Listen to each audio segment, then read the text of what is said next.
All right, you guys, what's up? Welcome back to another episode of Taryn Swears. And you guys are going to love this one. I've been waiting to have this official interview with Kristine. You guys are going to love her just as much as I do, and how quickly you'll see how much joy she brings and how wonderful she is. Kristine and I met actually through a coaching group, the Lion's Den. Those of you that are Lions Not Sheep fans, you guys are probably familiar or have heard of it, but that's how we connected. She's in Illinois, I'm in Idaho, and we just connected over just our values, our personalities, and then we finally got to meet each other with our spouses in Utah for a weekend. And it was just like we knew we would be longtime friends.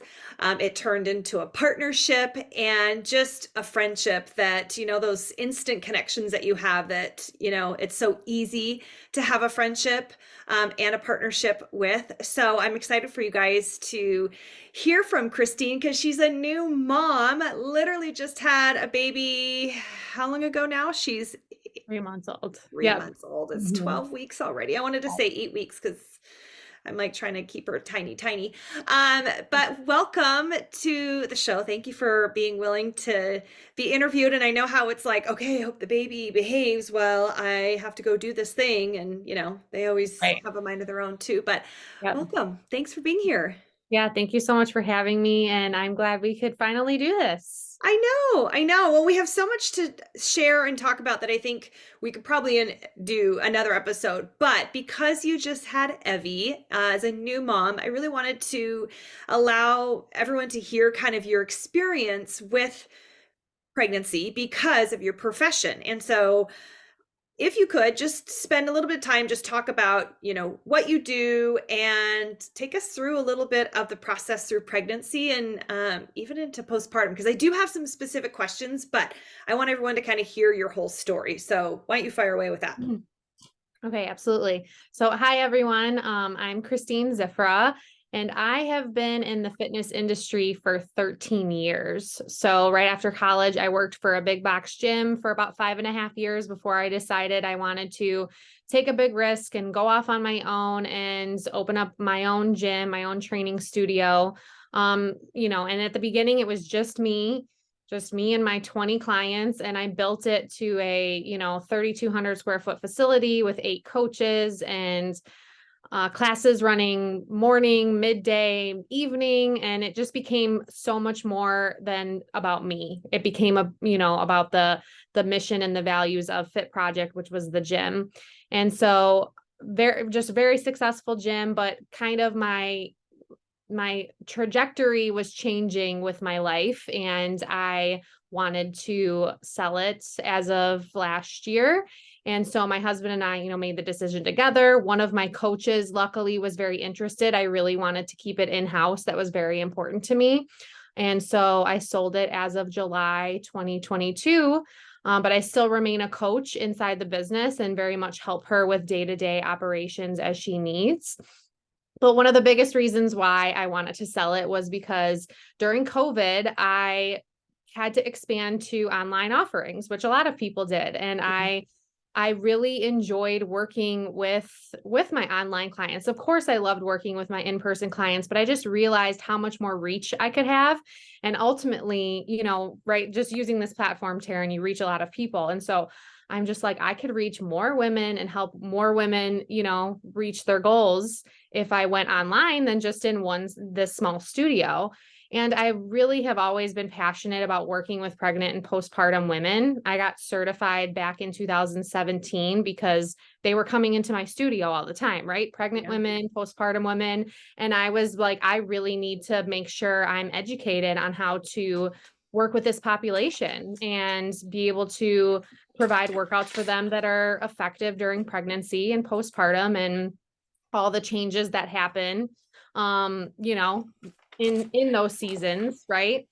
And so like all of this was happening at the same time. I was selling my gym, I was really diving into pregnant and postpartum training, and then I got pregnant myself. And it was just like a whirlwind. So then I started sharing a ton during my pregnancy and what I was dealing with and workouts I was doing. And honestly, as far as pregnancy goes, and like some women might hate me for saying this, but like I had a breeze of a pregnancy. I felt phenomenal the whole time. In terms of nutrition, because I know a lot of people come on here wanting to listen to, nutrition advice. My nutrition was pretty much the same. I had some cravings here and there, like I craved pickles and I don't like pickles at all. I Oh, I had a love that. huge aversion to coffee, which I still do. I can't even smell coffee. Like Oh I my God, know I know that's it's devastating for terrible. I mean, you. it's terrible. Yeah, I wasn't a huge coffee drinker. I just liked Yeah. it for like the taste and the smell, but like now I can't even smell it. It smells like mud and dirt. So maybe Mm. that'll change like as more my hormones change because I'm still nursing and we'll get to that when I talk about postpartum. But yeah, my pregnancy was amazing. I mean,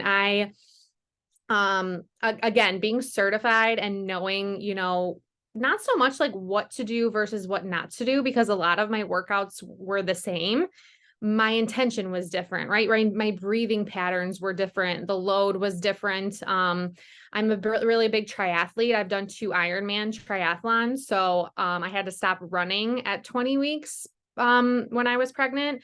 That was really hard for me, more mentally than anything, Yeah. because I don't want to be told that I can't do something. I wish I could have decided for myself, but I had low lying placenta. So they were worried about bleeding. So that pretty much took out any high impact activities, pretty much from weeks 20 to 28. And by the time I was 28 weeks, I was like, I'm bigger, I'm more uncomfortable. Like, I really don't want to run. So I just stuck with walking. I walked my dogs 2 miles almost every day. I strength trained 3 to 4 times a week. I swam, which was my favorite thing to do while pregnant. I actually swam 1.5 miles the day before I delivered her. Oh my God, that is so Yeah. awesome. I loved Yeah. watching So your progressive photos of your tummy getting bigger and bigger in your yeah. bathing suit. So you guys will Yeah. have to go check out our Instagram to see some of that because it's really quite fun. And like I gained a lot of weight. Like that was probably the biggest surprise to me because it's not like I was gorging myself with food. I have a very healthy appetite pre-pregnancy. It was just I mean, I was like, my body's kind of going to do what it has to do. Right. And I Yeah. gained literally like 49 pounds, like on the dot. The day I delivered, I was weighed at 209 and I started at 160. And I was in really good shape when I got pregnant because my husband and I had just finished 75 hard. So Yeah. I was like the most fit I feel like in my life when I got pregnant. So that's kind of crazy, that I gained that much, but my I was so active. So if like women are listening to this and you're like worried about your weight gain, like I think your body's just going to do what it has to do. Like I have friends who only gained 10 to 15 pounds. And then you have me who gained 50 and I have other friends who gained 60 to 70. It's just, I don't know. It's just a wild thing. And I think our bodies are just so unique and we Hmm. all experience pregnancy in a different capacity. And that's just what my body needed to do to grow this almost 9-pound baby. I mean, she was a big baby. And my boobs got huge. Like I went up like a whole cup size and then talk about postpartum, they got even bigger. Oh my God. Um, Yes. yeah. So pregnancy in a nutshell was great. And I don't know what more you want me to speak to my pregnancy, but Well, I do have a question for you. So, knowing how fit and active you were going into this pregnancy, what was maybe the biggest misconception that you'd had heard or were told? Because I know, our OBs are give all sorts of different advice. I remember mine when I was pregnant with my third, and I was like hot into CrossFit. Like I was just coming off competing, and I went in for my first. I think at that point I probably waited till like 14 weeks or something. She's like, okay, well now you can't lift anything over 25 pounds. And I literally laughed in her face because I was like, I was doing like 150-pound deadlifts this morning, you know? So did you get any unique advice or anything that kind of made you like chuckle a little bit? Or did you have, so two questions. How about that? First one, did you get any advice that from your OB or anyone, maybe, because everyone's got their own piece of advice, that you kind of felt was a big misconception? And then what humbled you in your pregnancy? And maybe you already answered it talking about the running, that you thought you'd be able to do that maybe you couldn't, or flip flop, what did you continue to do which you thought you wouldn't be able to? Sure. So I was told that as well. So 7 weeks pregnant, the midwife that I saw don't lift more than 20 pounds. And I literally deadlifted like over 200 that morning. Because really like your first trimester, I know you can pretty much do everything like that you were doing before, but like no max effort lifts and like no sprints because relaxin is so high in the body that you're really subject to, ligament issues and pelvic issues. Yep. So yeah, don't lift over 20 pounds. Don't get your heart rate over 140, those types of things. And I'm like, and I just knew better. So I didn't say anything. Like I looked at my husband and he was just like, and so I just kept it quiet because like, I know my body and I definitely made adjustments along the way. One of the things I was surprised I was able to do for a long time were pull-ups. I would always do them like with just my sports bra on so I could look at my stomach to see if I had any like coning or doming, but like my core was really strong for a long time. I didn't do kipping pull-ups or anything. I never really did. I'm talking like strict pull-ups like with a band. So I had assistance. But that was an exercise I was surprised I was able to do for so long. I think Good. I made it to like 26 weeks doing pull-ups. Good for you. I was really like proud of that. Running, I really thought I would be the one to make the call, like to stop. So that was kind of a bummer, but I was just so active at that point that it wasn't a huge loss. I just miss it. Like I still haven't run and I'm 12 weeks postpartum. I'll get into my whole postpartum in a Oh second. God, it's a good one. Yeah. So yeah, I mean, I guess I was surprised that I was able to do pull-ups for so long. I was really proud of my body. I was just so capable. I knew going into it that I was gonna, be strong and work out my whole pregnancy, but I was 40 weeks still lifting weights and you were like, Yeah. maybe you should like not just because this baby wasn't coming out. Like Totally. Yeah, I was like, pump the brakes a so little bit. and like all of my friends were like, you're probably just so strong. This baby doesn't want to come out. So like literally week 41, and I went all the way to 41 weeks. So week 41 is when I just stuck to like walks, yoga, and swimming. I said like my literally last strength training workout was the day I was due, which was December 2nd. Another thing you hear too, and I knew this frustrated me about other people. Other people kept saying to me, you're just going to pop this baby out. Like Oh my God, I hated that this, advice. this Yep. is going to be no problem for you. Like this baby's just, you're going to sneeze and this baby's going to fall out. And that really frustrated me because that could have really set me up horribly mentally because of how really terrible my birth experience was. But I knew that just because you're fit, just because you work out during your pregnancy doesn't mean you're going to have a amazing birth story and delivery. Like it could be a shit show, which mine was. So like I would literally tell people like, just because I'm fit and I'm working out doesn't guarantee my birth is going to be amazing and my delivery is going to be amazing. Like I knew that, but it was just really frustrating that so many people think like, oh, you work out, oh, you're fit, like you're going to have an easy time delivering. Like that's not necessarily the case. And it Right. definitely was not for me. Um, I have to share that sentiment with you, because, and I know I shared this, my third story with you. My third pregnancy, I was doing CrossFit. And I was still doing competitions, but like just internal competitions. They weren't crazy. And I worked up until a day and a half before delivery. And I had a midwife and a doula. I went the natural route. My first two, I had epidurals. And, third one, I was like, I'm going to go all natural. And I felt because I was in better shape with my third than I was my first two. And fun fact, when you made the statement about weight gain, like your body is just going to gain the weight that is appropriate for what the baby needs, is so true. Because I ate like shit my first two pregnancies. Like Tony and I would eat tubs of Girl Scout ice cream. Like we would eat the Samoa ice cream would come out during the season. And because my older two were both spring babies, so Girl Scout cookie season was before that. So I ate a ton of ice cream, didn't have any sense of nutrition at that point. So fast forward, obviously my career changed. I was into fitness and nutrition. And so I was eating so clean, so well, just like you were with your pregnancy, very active, managing my movement patterns so they were appropriate for where I was. Obviously, I wasn't doing anything to push the envelope, but I was still active. And everyone said to me at the gym, that baby is going to fall out. Like literally, you're going to walk out of the gym and that baby's going to pop out one day. It's going to, like, that's how it's going to happen for you. So I had that in my head, which, when you're going for a natural birth, you're like, okay, that's what you want. You hear about all these stories of people just like, it literally fell out. And you're like, oh my God, that sounds amazing. It was the most challenging delivery for me.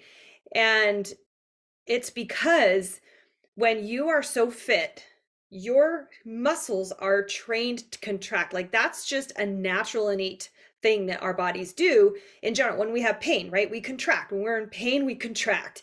And when you're in pain during delivery, what does your abdomen do? You contract. And so everything underneath was just holding her in, and I couldn't relax. Like I had no ability to relax because the pain cycle was so like back to back. And so I'm still like, this kid's gonna fall out. And there was like 20 hours of this process, not 20 hours of excruciating labor, but a good 5-6 hours of misery. Like not even, oh, it was so enjoyable, it was a natural, it was miserable. And that doesn't hold a candle to what you're going to tell us about yours. But if we can offer any advice, especially those that are in the fitness industry and working with pregnant women, encouraging the athleticism to continue, but also not giving them the idea that this baby's going to fall out because you get stuck in your head, especially if you are trying something different or this is your first delivery, right? Like you think like that and that's what you plan. And then it's such a mind fuck when it doesn't go according to plan, right? So just kind of a nice pause for us that are in the fitness profession that do have post or have pregnant women that we work with. And then also just managing what their workouts are, and even that pump the brakes. Maybe for the last couple of weeks, go for a walk, ditch the weights, just to kind of allow the body to slow down and, decompress and relax that contraction that we just naturally do.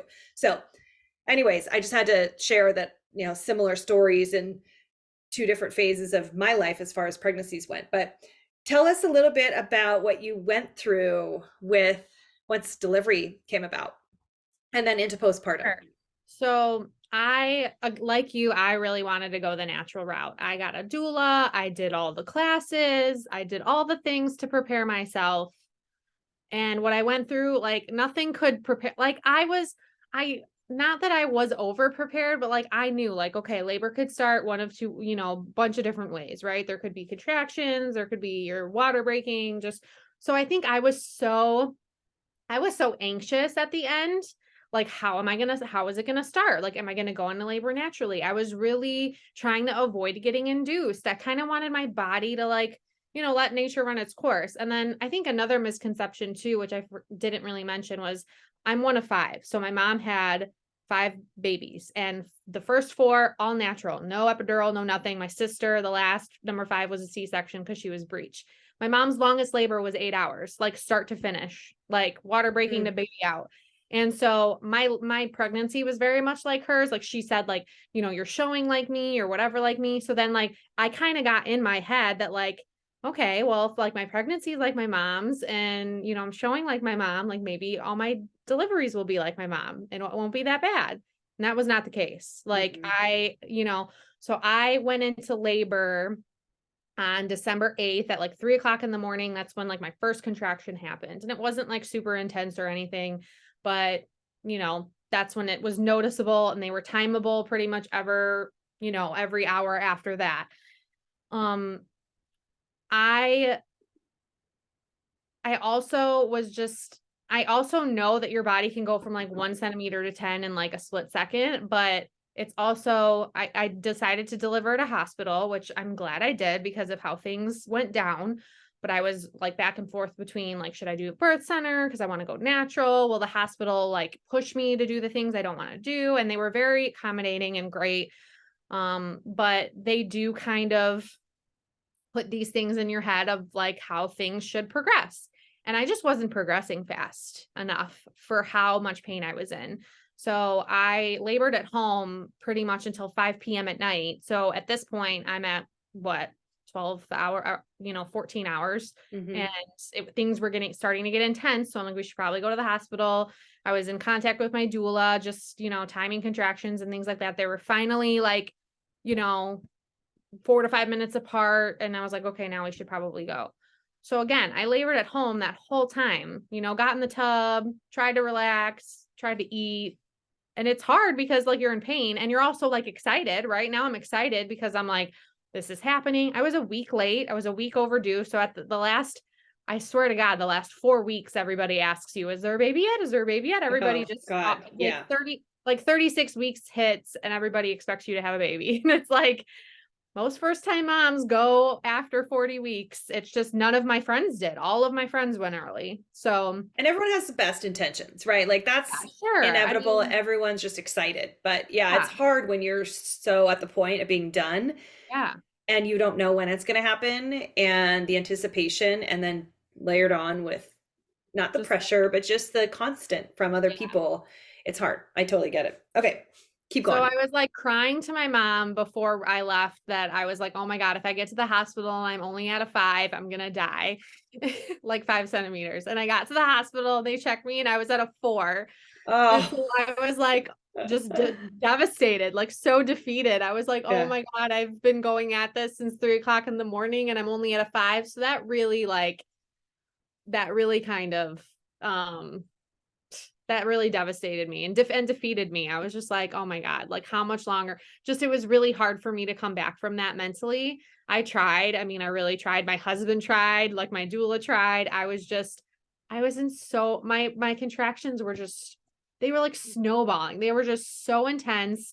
And I think the last time I got checked, I was like at 5.5. It was Mm. just, I wasn't even progressing like as fast as they said I should, And so I didn't want an epidural. I ended up getting an epidural. I felt like a failure. I really Mm. did. I mean, I feel better about it now because I think if I didn't have an epidural, I probably would have ended up with a C-section just because like I wasn't progressing and it was so Mm-hmm. long.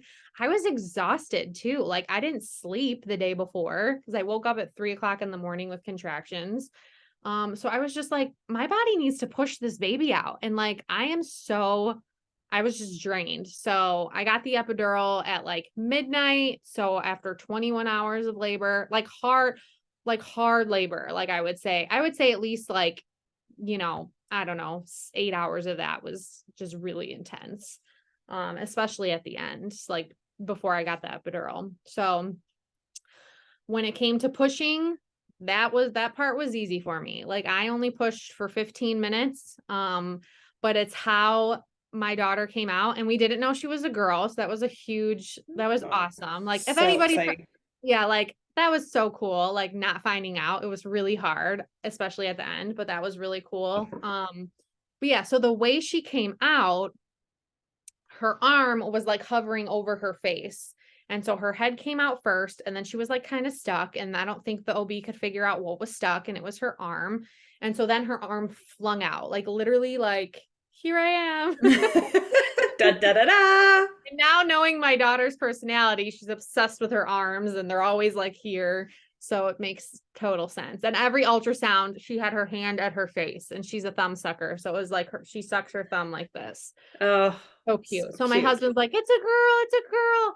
And honestly, like I was so relieved. I was proud of myself. Even though I had the epidural, I was like, oh my gosh, she was huge. She was 8'14", so she was almost 9 pounds. And she latched right away. Like that was all amazing. I didn't realize what was happening to me like down there until about like probably an hour later. I was hemorrhaging and I had no idea. I tore in 3 different places, like my perineal tore, grade 2 tear. I had a tear a little bit higher up by like my labia. And then she tore my cervix. So like Mm. coming out, her elbow scraped my cervix. Oh my My God. OB, so thank God I had the epidural because my OB was literally like performing surgery on me down there. And they're pumping your stomach and all of that stuff, like Yep. all that Pushing good on it. stuff. Yeah. Because I was like, why are my feet in stirrups? Like I was so confused because my feet were not in stirrups when I was pushing because I pushed on my side. And I'm like, am I okay? And I just saw so much, there was just this like tube of blood, and my mom looked really concerned. Like my mom was like what is happening to my daughter? Because she was in the room and she's like, I was not leaving that room until I knew you were okay. Um, so then when my doctor was done, honestly, she was down there for probably 2 hours after I delivered her. Oh no Like shit. yeah, it was surgery. I mean, so had I not had the epidural, they probably would have had to bring me into an OR and like put me under because I wouldn't have Mm. she was stitching me inside. Yeah. So I was grateful because I had all that time with Abby. Like she was on me for like an hour. She did her first nursing session. She latched right away. Like we bonded instantly. She was staring at me. Like it was just, and I'm like, oh my God, like, Magical. she was inside me. Like what? Like Yeah, isn't this that is the crazy. biggest trip? And that's when like the waterworks just Oh my flow. You're God. like, this kid was She, just in my stomach oh yeah. minutes Yeah. ago. Oh, Yeah. I remember that so Yeah. vividly. So my OB like comes up to my face after, they take Abby after, an hour and a half just to like, do all the things. She did her they did end up breaking my water at the end and had some meconium, so they had to make sure she was okay and didn't Mhm. ingest any of it. So all of that was fine. But my OB came up to my like face after and I was like, "Am I okay down there?" Like and she's like, "Honey, you might need some pelvic floor physical therapy." And I appreciated her saying that, but I also like know about pelvic floor physical therapy. I was going to go regardless, even if everything went perfect. But now I know, okay, like shit like went down there. So she told me like where I tore, how bad I tore, how much I need to take it easy, all of the things. So I did. I mean, when I tell you guys, I couldn't even change my baby. Like I could not stand like for weeks. Like it was horrible. I mean, you bleed a lot after birth. It was, I mean, I'd never heard of a cervical tear in my life. And that's Mm. what was causing me, I think, so much pain. Um, and nursing was great. I mean, and then you deal with hormone. I mean, you're hormonal after. I've always really taken care of myself in terms of like hydration and nutrition. And those two things were so important to me postpartum because I really wanted to nurse and I wanted to be successful at it. So again, moms, if you're listening and like you want to nurse, you need to take care of yourself. And I couldn't take care of Mm. myself. So but my husband had to take care of me. He constantly brought me water, made sure I had food, like I was eating enough protein, all the things after, because that was such a priority for me was to be able to provide nourishment for my baby. And that I had a lot of success with. And luckily I had help. I mean, I'm just like, thank God I had the help I did. I had my husband, I had my mom, my mother-in-law was here a lot. I'm telling you, I could not move for a good like legit 3 weeks. Like, and how active I am. Yeah. Really hard. I mean, I was parked on the couch for weeks and I literally could shower and that's it. Like and feed my baby. Someone would bring me the baby to feed her. Obviously she was taking tons of naps, so she'd nap on me. I mean, it was beautiful. Like it was a beautiful time. And like you're really not supposed to do anything after birth anyways. Like I think a lot Right. of women are like, oh, I need to do the dishes or I need to whatever. I really couldn't do anything. And so I had all that time with her and that snuggly time and it was great. But yeah, it was rough. It was really rough. I mean, I told Matt, I'm like, man, I thought like at 2 weeks, I'd at least be feeling good enough to like go for a walk. And like, I could not like, Yeah. could not. So, and then I experienced something else. So do you want me to get into that I next? do. I do. But really quick before we go into that, because it's such a unique, yeah, I mean, and maybe it's not unique. I'm sure a lot of other women have gone through it, and so it'll be really good for them to hear. But what would you say were the biggest tools that you had either before going into labor, that got you through those 3 weeks that you were just debilitated? Like you couldn't move, you had to be weighted on hand and foot, especially somebody that is so super independent, right? Mhm. And doesn't like to rely on people for help, like in that regard, like caring for yourself. Like what would you say how you were able to mentally process and get through it and keep you out of, not to say that you didn't go into your own version of um, you know, Like, challenges. I don't want to say yeah, depression, but yeah, like sure. yeah, so what would you say were your tools that you had beforehand going into it, or how did you manage to get through and keep yourself, as neutral as possible? Probably a strong mindset and not letting I mean, I would get down about it every so often. I mean, how could you not, I mean, Absolutely. I'm a human, Yeah. even though like I'm strong and I'm a role model for people and, I'm a coach myself. I needed to be reminded, and my husband was great at that because I would like cry to him. I was just like, I felt horrible. I'm like, am I ever going to feel normal again? Like, I couldn't even take care of myself. It was awful. I've torn my ACL twice, and I have never felt like this awful, this helpless. And so I literally had to keep reminding myself that like this was not forever. Like, this was not going to be forever. This was temporary. My body needed to rest to heal. I literally had to tell myself all of these things. And then I had to focus on things I was very successful at, which was nursing my child. Like I was a rock star at that. She was a rock star at that. So I focused on that. I like put my energy into that because that's what I had at that time was nursing her, and I had like a huge supply. It was just that could be a good and a bad thing. But I mean, I was so grateful for not having those issues. So yeah, I just had to focus on what were my wins, and the time with my baby. I wasn't going to get that back. And I kept telling myself like this is going to pass. Like this isn't forever. Your body needs to heal. Like give your body some grace. Like you went through a ton, you went through a lot, and so I just kept on literally just like telling myself that over and over again. And yeah, of course, I'd have times where I broke down and cried about it because I felt terrible, but I wouldn't let myself like stay in those low spots. Yeah. I dig myself out as fast as I got into it. Good. Well, and I think that comes from, I would, it's safe to say, because you're an athlete, Yeah.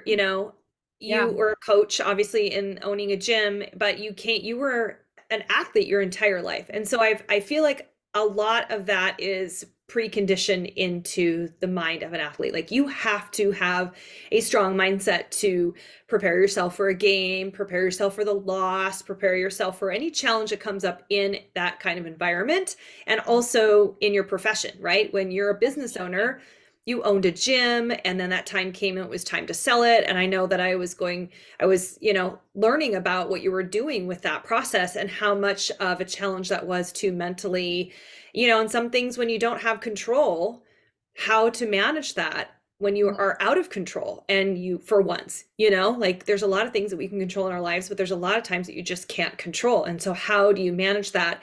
It's a huge mindset consumption. And so I think the biggest probably advice we could take at this point is women that are going through pregnancy is to manage their mindset right out of the gates and have a really safe and I don't know the right productive process through pregnancy, to know that, what it is, what it is, it's going to be how it's going to be and how your body's going to need to process it, but having some strong rooted ability to manage that as it comes. And you were able to get in but come out right away. And so I think that's huge because of your background, right? Yeah, it was kind of like a control what you can and surrender to the rest. Like I couldn't control how my like birth went and labor and delivery went and like what was happening to me, but I could control my thoughts, and I could control what I put in my mouth, right? I could control what I was feeding my brain, like those types of things. And I think that saved me. I could have gone into a deep dark hole, but Mm-hmm. I constantly decided to think about the joy, and like how can you not when you have a beautiful, I mean, my daughter's beautiful. I mean, I can't, everybody She feels that way is. about their child. It's just like, look at this beautiful human being in front of me, and look at nursing. I had no idea what to expect with nursing, but I didn't know how to do it. I didn't know if she would be good at it, if I would be good at it, but it has been the most like beautiful like experience of my life. Like honestly, like just providing this nutrition for her and watching her. It's just I can't. Like it's so beautiful. I just love nursing her, and I'm proud of my body with how much I was needing to heal, that I was producing so well, because I felt so awful. You know what I'm saying? So I was just super grateful for that. And then that'll lead me into like what happened next. So I started feeling pretty like, I don't know, I felt some pelvic floor symptoms at about a week postpartum. Like, I mean, I know that this is considered normal right after a vaginal Mm. delivery, but I was feeling a lot of like heaviness, a lot of bulging, like really uncomfortable down there. And like, I had friends that are like, don't look at it. And I'm like, no, I'm going to look at it. I want to see what's going on. So like, I looked at it. Like, I'm sorry, you got to look at yourself. Like, Yeah. if you don't, like, you don't know what's off. And so like, I know it looked off. Right. And so I was telling my OB about it, because we have a pretty like good relationship, like kind of know each other on a personal level. So, and she's like, honey, like you just birthed a really big baby, like you need to just rest. And I really was resting. I'm not kidding. Like sometimes I got up to like go to the kitchen and grab myself water, and sometimes I went back to the couch. Like I was not moving very much. So I was like, okay, like I'm just gonna stay parked on the couch, and like everybody's gonna bring stuff to me, and that's just how it's gonna be. I started feeling better. So I delivered her on December 9th, and January 1st, New Year's Day, I started feeling better. Like honestly, up until this point, I couldn't even sit upright. I had to constantly be in a recliner because I just was so uncomfortable. Um, the bleeding was subsiding. I told my mom, like, I don't think I need to wear diapers tomorrow. Like I was literally wearing diapers like for 3 weeks straight Yeah. because of the bleeding and, the pain and all that stuff. So I was like, Mom, like I'm finally feeling like a little bit better. Like maybe I don't have to wear a diaper tomorrow. That evening, and I never knew about this before I experienced it. That evening I was nursing Evie, and I could just feel myself gushing blood, like a lot of blood. And I was like, Matt, like to my husband, I'm like, Matt, I'm like, I'm gushing blood right now. And he's like, no, it's probably not that bad. Like trying to keep me calm. I'm like, no, like I'm soaking the bed. Like I could just feel it. It was pouring out of me. So I finished nursing her, gave her to my husband, got up. There was a pool of my blood in my bed. I was Oh, like, oh my God. I was just like, oh my God.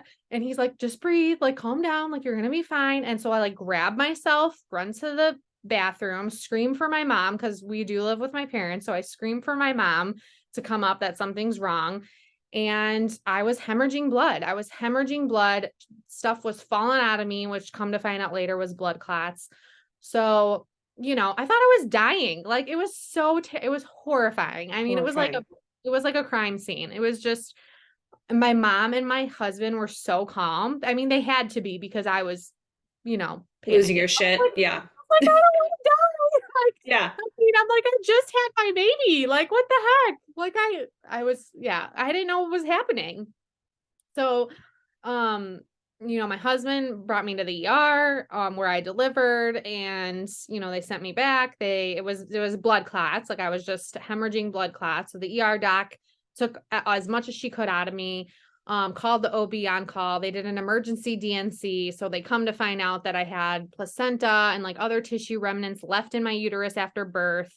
And when Oh, that happens, the uterus contracts like you're still pregnant and makes blood and all that stuff. But there was nowhere for the blood to go because there was no baby. Right. So right. it just clotted. So I think part of the heaviness I was feeling was just the blood clots sitting in my uterus. And then Hmm. finally, once my cervix dilated enough, which my cervix was, think about it, under severe trauma from the tearing. Um, once my cervix dilated enough, I started like passing the clots. Passing. So it was just, this happens after birth apparently, but it's like very rare. I mean, it's very uncommon. I've never heard of anybody who, I Is there a mean, term for it? Did it's they tell you? called, yeah, it's called, um,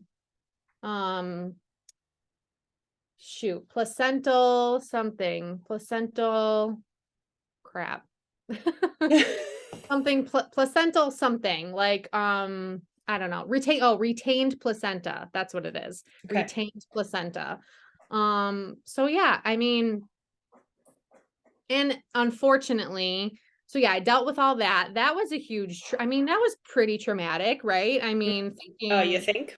yeah, so I Yeah. mean, that was another like, man, I just keep getting whacked and like just keep I just felt like birth was rough and I got whacked and I like got back up from that, you know. I'm like, okay, like I'll get up, you know, and then I got whacked from this, you know, but I got back up. Like I had to. Like I was crying to Matt because, you know, I think a lot of people when bad things happen to them, they go like, why me? Like, why did this have to happen to me? And like, and I Mm.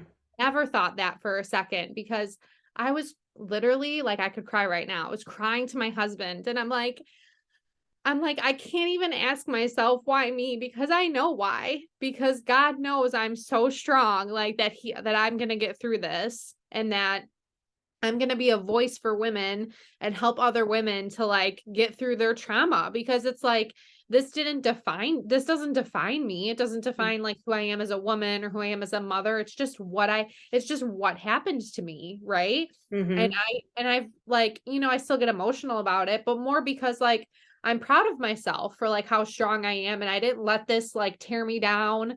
I didn't let it be like well, fuck, like what's going to happen to me next? Like it was because it was another horrible thing that happened, you know? Yeah. But Yeah. I'm like, this happens to me because God knows I'm strong and he knows I'm going to be a vessel and he knows I'm going to go out and like talk about my story and, you know, show that like you can overcome hard things and move on and have another baby and things like that. Cause I mean, I think people's reaction to trauma is all different too. Cause some people have just been like, they've almost reacted to it harsher than like I have and I experienced it. Do you know what I'm saying? Totally. Yeah.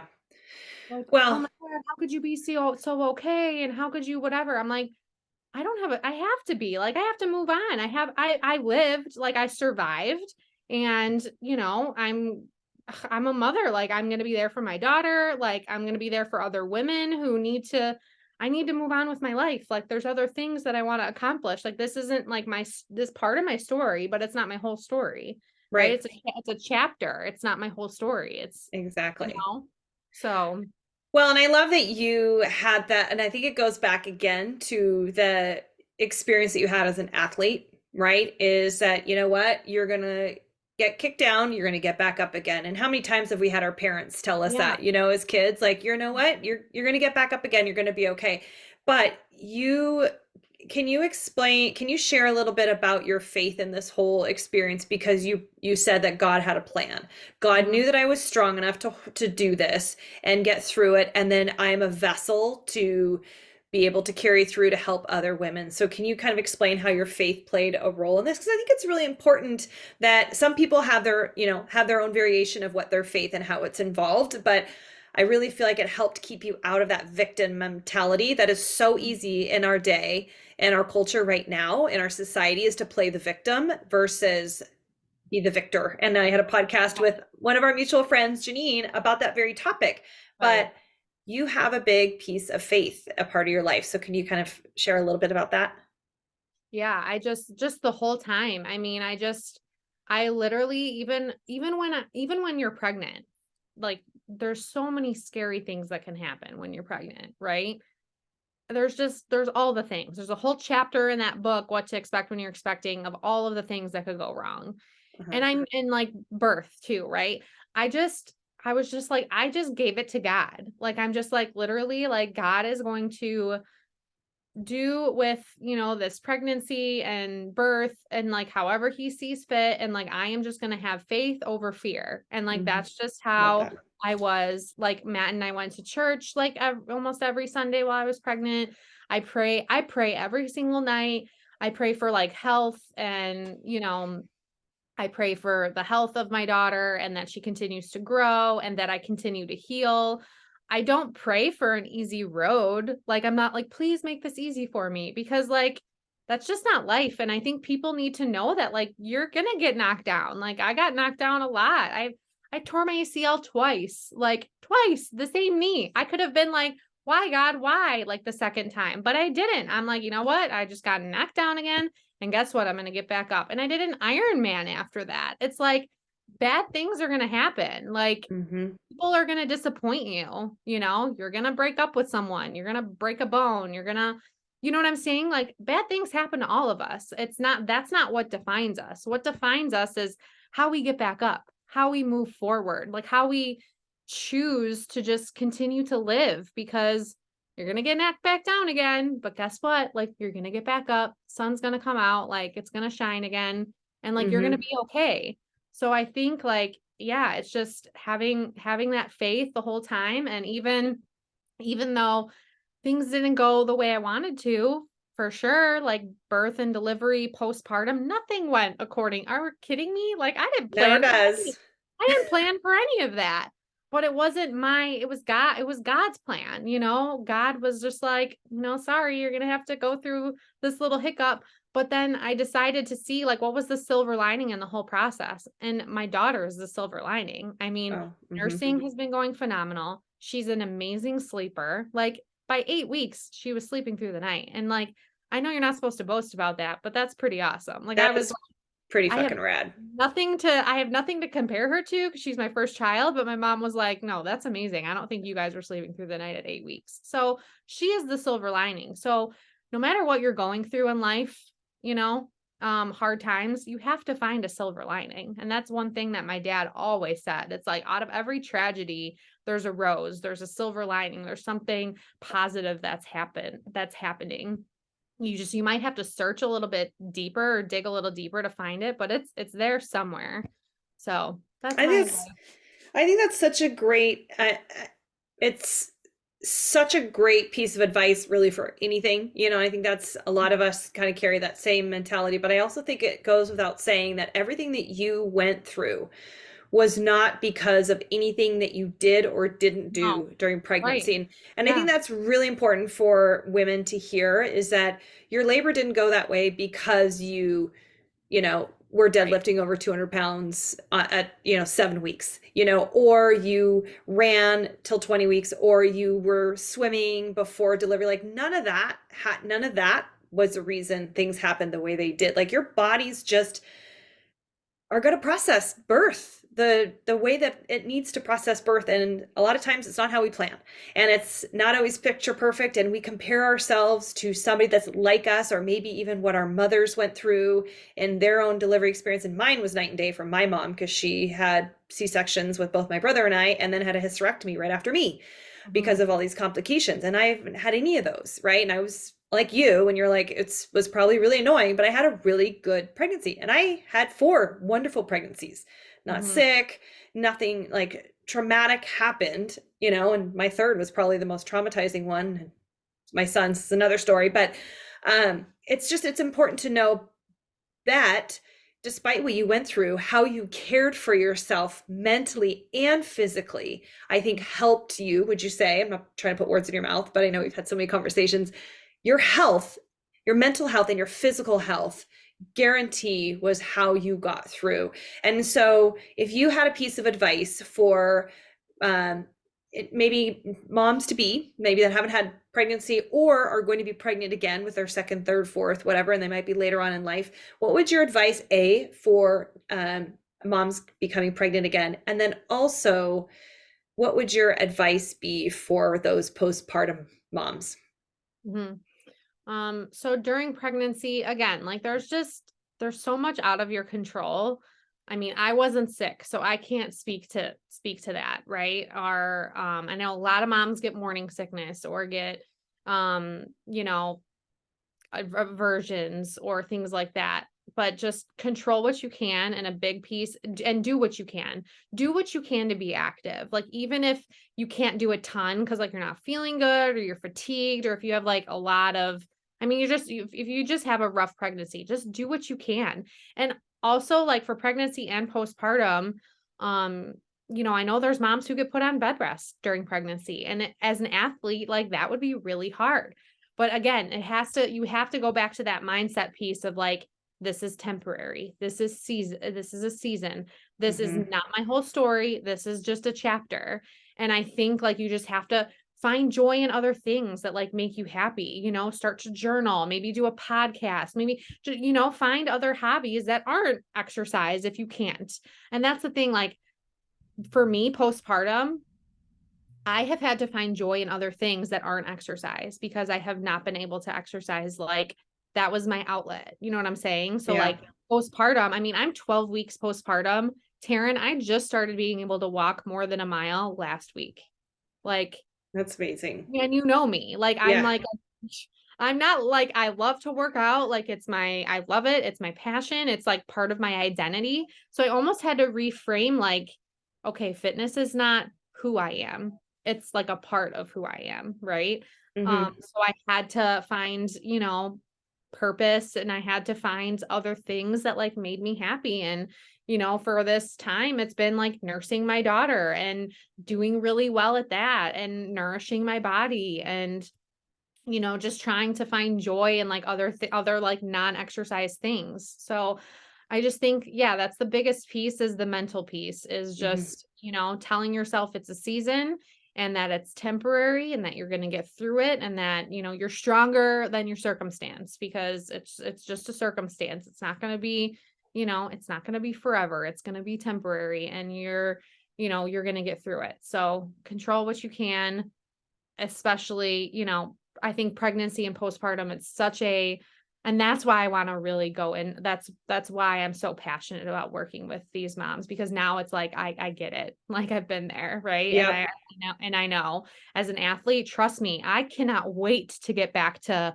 lifting heavy and working out hard. And oh, I can't wait. But like, I just know like that's just not where my body's at right now. Like my body like really needs to heal. I mean, I still have 20 pounds to lose and like nothing fits and like that sucks, but it's like this is temporary. Like It's this is just a a chapter. you know what I mean? Yeah. Like it's gonna pass. Like I'm gonna so it's like stop with the I need to get my body back. You're never gonna get I mean, you're a mom now. Like things are different. Like your body's not gonna be same. Like it's gonna be different. And that's okay because like having a baby is a huge physiological event. And For sure. psychological, all of it, everybody was right about that, Tara. And like that was one thing is like I thought, I thought I would feel so different like postpartum. It's just everybody was right. The love you feel for that baby and taking care of that baby, that is just like the emotions I've felt with that have been so overwhelming, like in a great way that I was not, you just can't even explain it until you experience it. We could Mm-hmm. probably talk about that like on another episode. That has been such a beautiful journey for me because I've always been so like, you know what I mean? Like Yeah. regimented, type A, blah, blah, blah. But just kind of like living in these moments right now, like with my daughter, enjoying nursing her, because I know that's not going to last forever. Right. Yep. Um, it's It's just not. been kind of wild for me to like, experience this motherhood and this journey, but it's been I'm blessed that that I'm able to and that I was able to have her and we're here and we're healthy and we're just going to keep moving forward in life. You So, are. Well, and again, it was just a chapter. You nailed it. Like it's a season of life, and you're going to have another chapter, your next chapter, and whatever that brings, whatever God, uses you as a vessel for, as you said. Um, so I appreciate you being so raw and honest. And I also want people to know that prior to and during your pregnancy, because you said in 2017 you went and got certified to work with pre and postpartum moms, and now having the physical experience that just, I think, enhances your ability and just that personal connection that you can have to a woman and understanding what they're going through. I want people to be able to connect with you if they need that support, because I know you've got training programs for yeah. the different phases of pregnancy, first, second, and third trimester, and also most importantly, because I don't think it's brought to light enough, the proper care that women need to go through postpartum with pelvic floor repair and therapy. And I know you've got a lot of tools, and so we'll make sure to have in the show notes how they can get a hold of you and the programs that you do offer to work with women on that, because I think we are so inclined to say, oh, well, I was physically active leading up to my pregnancy. I'll bounce back out. And obviously your story, it was very resembling of, not the norm, and or maybe the norm, actually. It's not normal for people to bounce out of their pregnancies and get back into shape. In fact, my first pregnancy, nobody told me that you don't fit into your pre-pregnancy clothes right after you give birth, which sounds like duh, Taryn, Right. you're an idiot. Yeah. But I literally brought my juicy couture outfit to, parade myself out of the hospital after the first birth, and I couldn't even get one leg into Right. the pants. Yeah. And I was like, what the fuck? I just popped this kid out. Everything should be gone. Nobody prepares you for that. So nobody prepares for you what your body's going to go through, but having the tools to be able to get through the physiological change, biological changes, the mental changes, the physical, all of that is encompassing with being a new mom or coming into motherhood. It's so fascinating. It's so empowering, but it's also can be a lonely journey. But when having professionals like yourself, with your experience, but also with your education and background in care like this, I think, we need more of you. So, how can people find you on your socials? Let's say Instagram, probably be Yeah, the best. Yeah. Instagram is probably the best. That's where, most of my content and education funnels to. So I'm at Kristine, that's Kristine with a K, .adele.fit. I'm sure she'll put it in the show notes as I well. will. And then my business is Mama Project. So you can email me also at Kristine@mamaprojectllc.com. And yeah, and I'm going to be starting my own podcast Yes, soon. I was just going to say that. We're going to throw it out there. Yes, I'm planning on releasing it in April. I'm just working on recording the first, batch of episodes right now so that I'm prepared. I don't want to overcommit and underdeliver. So I want to be prepared with that. And it's hard to kind of film with a 3-month-old. So I got to navigate that. But yeah, I want to inspire moms that their life and their fitness goals, their career goals, whatever, as a mother, it doesn't have to stop when you become a mom. It might change though. And that's okay, because trust me, I used to work out every single day, an hour to an hour and a half. I used to walk my dogs, and I had her. And yes, I've had my physical, issues, but it's, your priorities change, and that's okay. Yep, they do. Because look at the blessing that you have now. Yeah. So, well, thank you. I will make sure to put everything in the show notes so you guys can catch up with Kristine. You could follow her journey, her next chapter, and also when she launches her podcast, you guys will be able to find that as well. So, thanks, Kristine, for hanging out with me, and I look forward to hearing your first episode. So we'll make sure to drop it in here when it goes live. All right, you guys, you are awesome. Thanks for hanging on and listening to Kristine's story and just being here. So if you found something of value, if you think that this could help somebody, be honored if you would share it. Also, if you leave a review because you enjoyed it and it made you laugh or rage cry in a good way or just made you feel good, I would be honored at that as well. So with that, you guys have the best rest of your day, and we'll talk to you real soon.